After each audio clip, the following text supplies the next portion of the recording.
Ma'am ऐसा क्या हुआ कि कांग्रेस दोनों सीटें हार जाती है? सभी नेताओं ने प्रचार किया, दोनों सीटें कांग्रेस हार गई, काफ़ी ज़्यादा मार्जिन से हारी है। हमें बहुत उम्मीद थी कि हमारे जो दोनों हमारे चाहे लोकसभा के देवांशु बुद्धि राजा हैं और करनाल विधानसभा से भाई सरदार त्रिलोचन सिंह हैं, हमें बड़ी उम्मीद थी कि हमारे दोनों कैंडिडेट जीतेंगे और अच्छी मार्जिन से जीतेंगे। किंतु हमें पता चला है कि भी अखीरले 2-3 दिनों के अंदर बीजेपी ने बहुत ज़्यादा इन्होंने गड़बड़ की है। जगहों पर इस तरह की भी बातें देखने को मिली कि कुछ एक कांग्रेसी नेताओं ने उस लेवल पर साथ नहीं दिया चुनावों में उम्मीदवारों का, ऐसी भी कुछ बातें निकलकर सामने आ रही हैं। नहीं, मुझे तो नहीं लगता कि भाई लोग नेताओं ने साथ नहीं दिया, क्योंकि नेताओं ने हर एक का जो है अपना अपना तरीका साथ देने का होता है। ज़रूरी नहीं है कि आप 24 घंटे कैंडिडेट के साथ घूमते हो। हमने भी सबने अपने जो कार्यकर्ता है, सभी हमारे कार्यकर्ता साथ लगे हुए थे। करनाल से एमएलए चुने गए हैं नायब सिंह सैनी, सीएम है, आज उन्होंने शपथ ली है, कुछ शुभकामनाएं देना चाहेंगे उनको? मेरी शुभकामनाएं हैं मुख्यमंत्री जी को, और ये ना वो भी अब गायब हो जाएंगे, नज़र नहीं आएंगे, क्योंकि जैसे मनोहर लाल खट्टर जी यहाँ से गायब हो गए हैं और चुनाव तो बहुत जल्दी है, क्योंकि इनको तो वैसे शपथ ले रहे हैं, इनको तो रिज़ाइन कर देना चाहिए था। मनोहर लाल जी ने तो अब घर भी ले लिया है जीत के बाद, अब तो उन्होंने करनाल ही रहना है। पहले तो उनके पास पूरे प्रदेश की जिम्मेवारी थी, लेकिन अब तो सिर्फ करनाल लोकसभा से सांसद हैं वो। मुझे बताएंगे उन्होंने कहाँ घर लिया? सेक्टर 6 में उन्होंने मकान लिया है करनाल में। हाँ, ये तो मजाक की बात है। पहले उन्होंने प्रेम नगर में घर लिया था। मुझे आप बताओ, कभी एक भी दिन क्या वो प्रेम नगर में उस घर में रहे हैं? पार्टी अगर टिकट देती है तो क्या सुमित्रा सिंह दोबारा से करनाल से चुनाव लड़ेंगे? मैं जो पार्टी जैसे पार्टी कहेगी, कांग्रेस पार्टी कहेगी, हमारे नेता चौधरी भूपेंद्र सिंह हुड्डा जी, हमारे अध्यक्ष उदय भान जी, जैसे वो कहेंगे हम उसी प्रकार से करेंगे। और तैयारी तो मेरी कभी रुकी नहीं, तैयारी तो अपनी पूरी की पूरी है। टिकटार्थी तो मैम अब भी बहुत रहेंगे। सरदार त्रिलोचन सिंह, हालांकि 2 बार उनको टिकट मिली है, अब भी वो कह रहे हैं कि तीसरी बार मैं भी चुनाव लड़ूंगा। और भी उम्मीदवार बहुत मैदान में आए हैं, मनोज वधवा भी अब चुनावी मैदान में है, कांग्रेस ज्वाइन कर चुके हैं, और भी बहुत से उम्मीदवार हैं जो टिकट के दावेदारी ठोकते हैं। इस पर क्या कहना चाहेंगे? देखो, जो भी कोई राजनीति के अंदर है, हर कोई चाहता है, जिसका जो लेवल है, कोई चाहता है मैं एमसी बनूं, कोई चाहता है मैं मेयर बनूं, कोई चाहता है कि मैं एमएलए बनूं। इसमें कोई गलत कुछ नहीं है। लोकसभा चुनावों के जो नतीजे घोषित हुए हैं, इससे कहीं ना कहीं अब कांग्रेसी नेताओं में कुछ हिम्मत जरूर आई है, क्योंकि 5 लोकसभा सीटें हरियाणा में कांग्रेस जीतती है। अब सीधे तौर पर इसका असर क्या आने वाले विधानसभा चुनावों में पड़ेगा, इस बारे में बातचीत करने के लिए पूर्व विधायक सुमित्रा सिंह इस समय हमारे साथ मौजूद है। कांग्रेस सरकार में लगातार जो है 10 साल विधायक रही है, उनसे जानना चाहेंगे मैम क्या कुछ बताना चाहेंगे। लोकसभा चुनावों के नतीजे आए हैं, 5 सीटें कांग्रेस जीती है और 5 बीजेपी जीती है, क्या लगता है इससे क्या माहौल आने वाले समय में किस तरफ जाएगा? सबसे पहले तो मैं बधाई देती हूँ हरियाणा की जनता को कि हरियाणा के अंदर 5 कांग्रेस के हमारे जो लोकसभा के सांसद बने हैं, और बाकी जो हम सीट हारे हैं बहुत ही कम मार्जिन से हारे हैं। और हमें इस बात की खुशी है, साफ नज़र आ रहा है कि आने वाली सरकार हरियाणा के अंदर कांग्रेस की होगी और अच्छी मेजॉरिटी से 70 पार जाएंगे हम। लेकिन आपको लगता है मैम, हालांकि इस बार का जो चुनाव था जनता वर्सेस सरकार भी रहा, लेकिन कांग्रेस का संगठन पिछले काफी समय से नहीं बन पाया है। विधानसभा चुनाव में भी अगर कांग्रेस का संगठन नहीं बना, तो आपको लगता है कि जिस तरह से अब जीत हुई है आगे जीत हो पाएगी? ऐसे जो लोग हैं, लोग इस सरकार से, भाजपा सरकार से परेशान हैं। आप देखो किस प्रकार से इतना भ्रष्टाचार इस सरकार के अंदर रहा है। और अगर हम अपने लोकल मुद्दे उठाएं, आप देखो कि करनाल के अंदर हर व्यक्ति जो प्रॉपर्टी आईडीज़ हैं या हमारी जो फैमिली आईडीज़ हैं, गरीब लोगों के राशन कार्ड कट गए, उनकी जो फैमिली आईडीज़ हैं, मेरे पास बहुत से लोग आते हैं जिनका जो बेचारे अपना कोई काम नहीं है, जिसके पास उनकी इतनी बड़ी बड़ी इनकम उसके अंदर लिख दी गई है। आप तहसील में जाएंगे, तहसील के अंदर लोगों के काम नहीं हो रहे हैं, जो अनअप्रूव्ड कॉलोनीज़ हैं। बार बार सरकार, पिछले 10 साल से सरकार ने, अगर आप देखें, इतना बुरा हाल है। आज भी मुझे सुबह किसी का फ़ोन है कि जी मुगल कनाल की आप सड़कें देखें, इतना बुरा, मतलब हर कोई लोग इतने परेशान इस सरकार से हैं।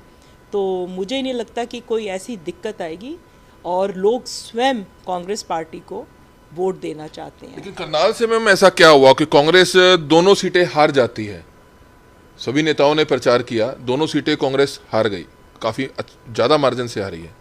हमें बहुत उम्मीद थी कि हमारे जो दोनों हमारे चाहे लोकसभा के देवांशु बुद्धि राजा हैं और करनाल विधानसभा से भाई सरदार त्रिलोचन सिंह हैं, हमें बड़ी उम्मीद थी कि हमारे दोनों कैंडिडेट जीतेंगे और अच्छी मार्जिन से जीतेंगे, किंतु हमें पता चला है कि भी अखीरले 2-3 दिनों के अंदर बीजेपी ने बहुत ज़्यादा इन्होंने गड़बड़ की है और बहुत सी जगह इन्होंने पैसों का वितरण किया और कई चीज़ों का किया और हमारे जो इवन जो बूथ पे जो सुबह लोगों ने बैठना था उन लोगों को भी इतना हरास किया है सुबह के टाइम में और बहुत परेशान किया। एकदम सर आरोप रह गए, अगर कोई कुछ सबूत होते तो शायद इसकी शिकायत की जाती, सुनी सुनाई बातें ही हैं यार, यह है कुछ इसमें।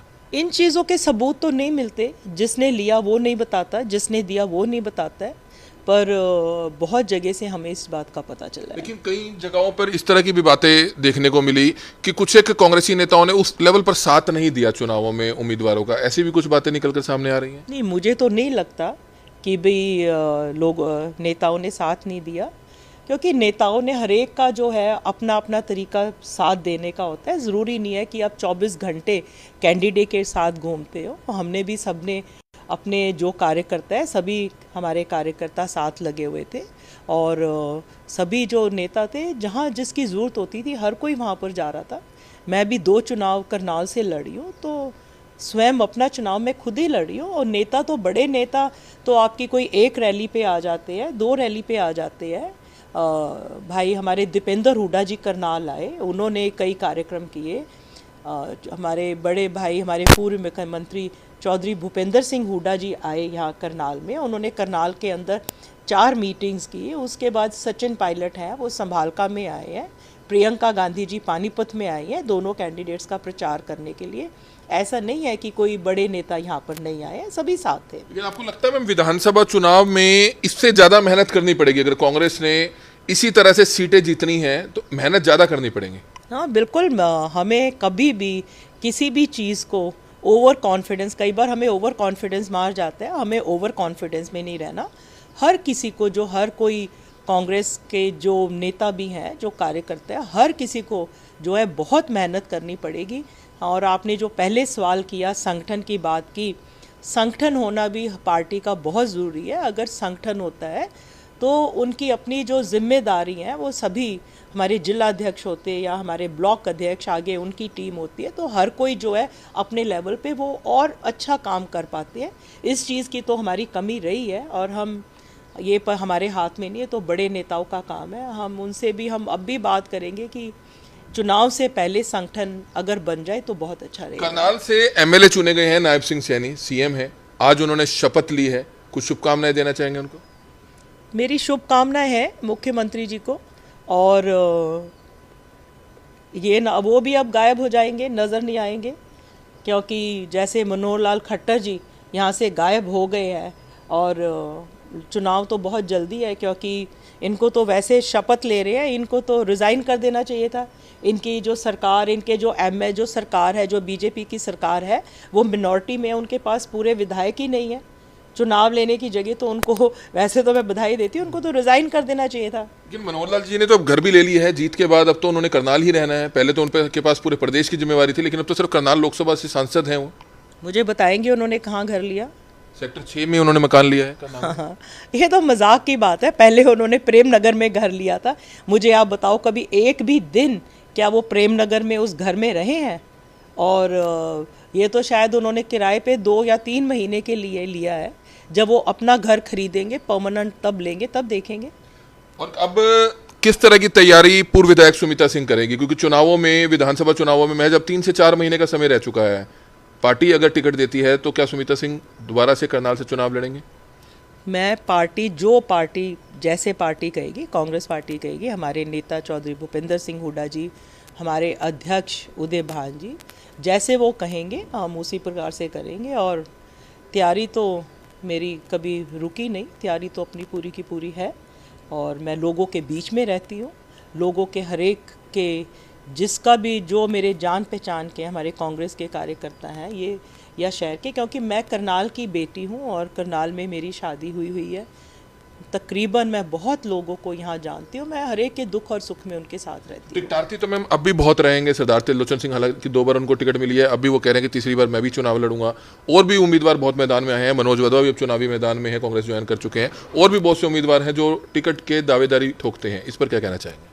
देखो, जो भी कोई राजनीति के अंदर है, हर कोई चाहता है जिसका जो लेवल है, कोई चाहता है मैं एमसी बनूं, कोई चाहता है मैं मेयर बनूं, कोई चाहता है कि मैं एमएलए बनूं। इसमें कोई गलत कुछ नहीं है और हर कोई अपना ट्राई करे, जिसको मिलेगा ठीक है।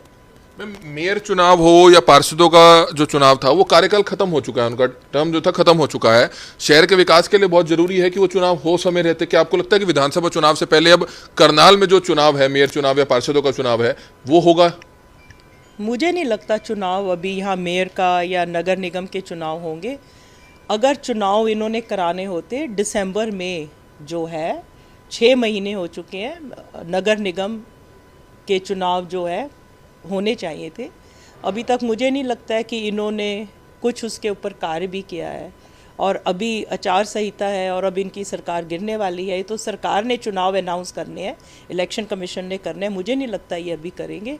और मुझे तो ऐसे लगता है जब हमारी सरकार आएगी, कांग्रेस की सरकार आएगी, मेयर और एमसी तब हमारे बनेंगे और तभी चुनाव होगा। मतलब आप तो कॉन्फिडेंट है कि आपकी सरकार आएगी? अभी से पहले से कॉन्फिडेंट हो रहे हैं? I am very confident. और विश्वास होना चाहिए। अगर आपका विश्वास नहीं है, अगर आप कॉन्फिडेंट नहीं है, आपको हर किसी चीज़ के लिए अब तक विश्वास नहीं होगी तो आप पूरा क्या करेंगे? मैं हमेशा जब कहीं जाती हूँ, मैं बच्चों को भी बोलती हूँ स्कूल कॉलेज में, एम एंड अचीव। अगर आप सपना ही नहीं देखेंगे तो पूरा क्या करेंगे? एम नहीं करोगे तो अचीव क्या करोगे? दोनों सीटें करनाल से हारने के बावजूद भी? बिल्कुल बिल्कुल। पूरी हरियाणा के अंदर आप देखना किस प्रकार से कांग्रेस की सरकार आएगी। तो बिल्कुल आप देख सकते हैं, इस समय पूर्व विधायक सुमिता सिंह से हम बातचीत कर रहे थे।